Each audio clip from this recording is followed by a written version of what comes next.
Hi guys, welcome back to Introduction to Rust. My name is Tensor. So this will be video 4 of our Introduction to Rust tutorial series. Today we're going to look at structures, we're going to look at functions, we're going to look at methods, related functions, and we're going to briefly touch on traits. So structures or structs are custom data types. So they allow us to create custom types and they allow us to shape the data to our needs. If you come from like an object-oriented language background, you'll sort of see similarities between a struct and the object's data attributes. Say we want to like model a point that has like a width and a height. So not a point, but rather an object. And it can be like, I don't know, like a rectangle or a square or whatever.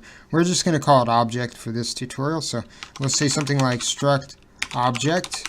So we use this keyword struct. And then we use a capital letter for our type. And then we want to add what are called fields. And the fields are basically just the data that's connected to this particular type. So our object here is going to have a width, which will be U32, and then a height, which will also be U32. Now we have our object struct here. We could create another function as well. Say we want to like find the area for this object. To create a function in Rust, you use the fn keyword, then you use the name of the function, so in this case area. And you want to use snake case, so you don't want to use capital letters. Then you put in the arguments that you want. In this case, we're going to put in object, so obj, and then the type declaration, so the type of that we want to pass in here. And then for the return type, you just use an arrow like this. And because I'm using ligatures, this looks like an arrow, but it's actually two things put together. It's a dash and a greater than sign. You'll see here that when I delete this space, it'll come together and look like an arrow. Just know that I'm not like typing on a weird keyboard that you guys don't have access to. I'm just using a dash and then a greater than sign. Yeah, so this is our return type, which is U32. And then in here we could just say obj.width to access our width field, and then we multiply that by obj.height. And we don't need to type in return here like this. We can if we want to, but you don't need to do that because Rust automatically will return the last statement in a function. And we don't want to put a semicolon here, otherwise this will cause an error. Alright, so now we can instantiate our object. So let's say let O equal object, and then we open up some curly brackets here. And we want to have a semicolon after our final curly bracket. And we call our field, so width. Let's say this is 35, and our height, and we'll call this, we'll make this like 55. And now we've instantiated the object O. And now we can make like a print line statement here, and we can put O.width, O.height in it, and then call area. Now you notice we're getting an error here because we're not using a reference. So we need to use a reference here so that we don't end up taking the object away and then these won't work. We want this, the actual object, to stay inside of this scope. So if we compile our program, you can see here that it prints out 35 by 55 with area of 1925. We could instantiate infinite objects here, but we can also create what are called methods for this object. So we do this by creating what's called an implementation block. So we type in impl, which is a keyword. Then we type in the struct name, in this case object. So we want to bind these functions to our object type. And let's take our area function and copy and paste it in here. And then what we can do is we can completely remove this type annotation here. And instead of putting in the variable obj, we can just put in a reference to a keyword called self. Now self will automatically refer to the object that it's tied to. And by putting in self, this actually defines this function as a method. So then we can go self.width times self.height, and this will re-implement our area function. Now you see here area is giving us an error because we don't have an area function. Instead we have an area method. So to access our method, we type in o.area, and then we use two parentheses to make it execute. And you can see here what will happen is this O will automatically be passed into area as self when we call it like this. So we can also create what are called related functions inside of this implementation block. So say we want to create a function that creates new objects. So this will take in a width, a U32, and a height that's U32, and it will output our object type. Then, like we're instantiating our object here, we can just instantiate object here, put in our width, and say our width is equal to our width variable, and our height field is equal to our height variable, and this will create a new object. So this is not a method, and I'll show you what I mean.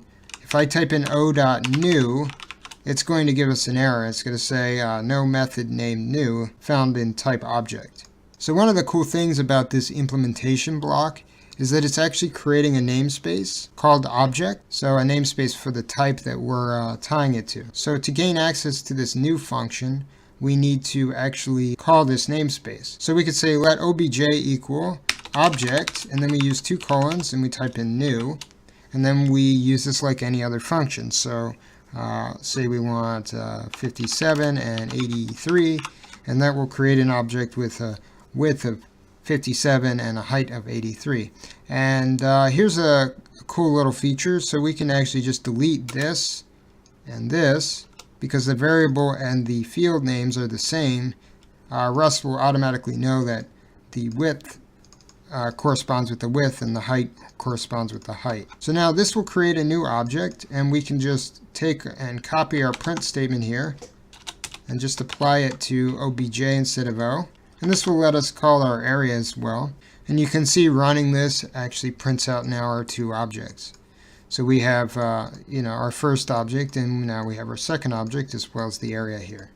So this is pretty useful. Obviously this is a fairly trivial example, but we could use this for a lot of different things. Now what happens if we want to take this entire thing and just extract it out into a function? So let's just make a function. We're going to call it show, and this will take in itself, and it will have no output. So we don't need to put an arrow here because it's not going to put anything out. It's just going to print a line. We could just copy this print line statement, paste it in here, and change the O's to self. And you can see here that now this will work. So what we can do here is, rather than calling our print line statements inside of the main function, we can just say o.show and then obj.show. And this will automatically call this function, pass o and obj into self, and then print it out. And I actually want to organize this so that we have our methods up here and then our related function down here. So if you want to further organize things, say you have like 20 methods and like 30 related functions, and you want to keep them all separate,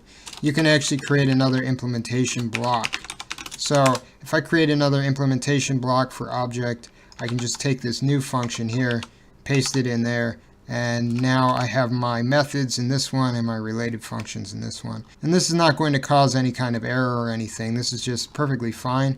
And in fact, it's encouraged for this type of thing. So we could say methods, and here we could say related functions. So what happens though if we want to take our object and just print it out? So instead of calling show, we just want to like print it out here, or even just maybe debug it with a debug flag, this colon question mark. You can see here that we're getting an error, and it's saying that the debug trait is not satisfied. So basically Rust doesn't know how to apply the debug trait to this object. Well, we can actually fix this fairly easily. So we can add a simple annotation up here. So a derive annotation, and inside of it we type in debug, and this is the trait that we want to derive onto object. And you can see down here that our error goes away. And if we print out both of our objects, both of them will work perfectly fine. And we can even use our pretty debug flags here as well. And you can see now Rust knows how to print out the object properly.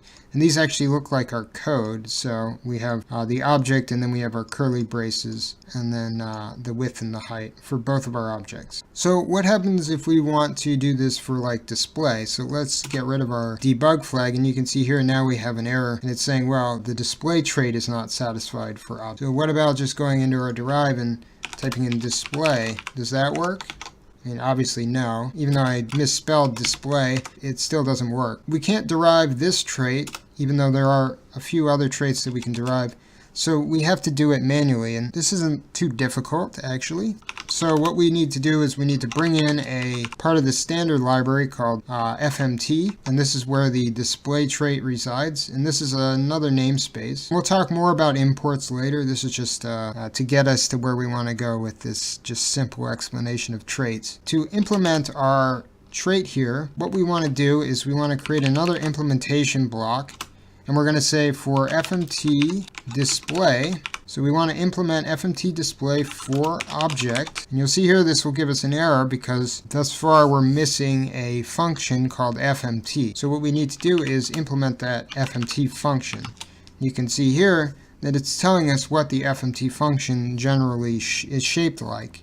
It takes in F, which is a mutable formatter, and it returns a result. So what we can do is we can say, okay, well, we want to take in self, then we want to take in F, which will be a reference to a mutable FMT formatter, and then we want to return an FMT result. So we can use this write macro, and this allows us to format a string with a particular writer. In this case, we're using our FMT formatter writer, which is used mainly for writing into files and writing into the console. Though we have other writers inside of Rust. For instance, we have like a web writer, which allows us to write onto our HTML buffer, and we have some other ones as well. Inside of it, we define what we want our display to look like. We're including our self.width and self.height, and because Rust already knows how to print out U32s, we can use those. And we're also going to use our area in here, even though we don't necessarily have to. In fact, it's probably better that we don't. But you can use methods in here as well if you want to. So we use this write macro, and essentially what it does is it takes F and it uses it to write this as our display. And so this gets inserted in here with these as its variables. So you can see here the errors have gone away. And now when we run this, you can see that now we've got these parentheses with our width and height for both of our objects. So this is pretty cool, and we can do a lot of different things with traits. And when we actually get to the point where we're actually creating our own traits, you'll see how powerful they can actually be. Anyway, guys, I hope you enjoyed this tutorial. If you did, feel free to subscribe and like. If you have any questions or comments, feel free to write down a comment on YouTube or any of the various social media platforms that we're on. And if you disliked the video, then by all means, hit the downvote as much as you'd like. Have a good evening.